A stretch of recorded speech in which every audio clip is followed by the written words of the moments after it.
Ti si prošle godine bio na edukaciji Mi znamo kako, jel mi možeš reći, to jest onima koji nas gledaju, što si ti tamo naučio, što ti koristi od toga danas, s čim si bio najzadovoljniji i sve ostalo što ti padne na pamet?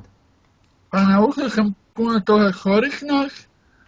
Najviše mi koristio, ne znam, poslovni plan i oni eurofondovi su isto bili jako zanimljivi. I ne znam, to mi je trenutno to što mi pada na pamet.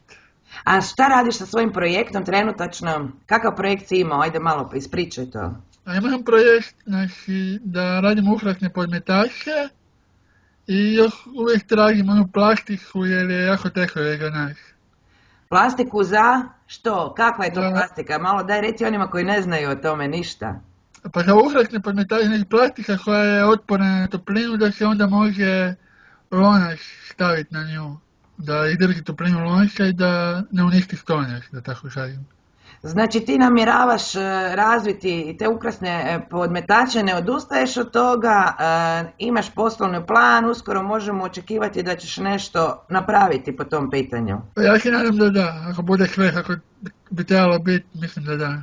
Ajde, super. Daj nam samo reci sad za kraj što bi poručio onima koji razmišljaju o tome trebaju li upisati edukaciju Mi znamo kako. Pa mislim da ne treba puno razmišljati nego da upišu jer naučiti puno toga korisnog i upoznati puno zanimljivih ljudi s kojima mogu razmijeniti svoje ideje i biti im zabavno u svakom slučaju. Eto, Anže, hvala ti i sretno. Ne, svemu, hvala Bogu.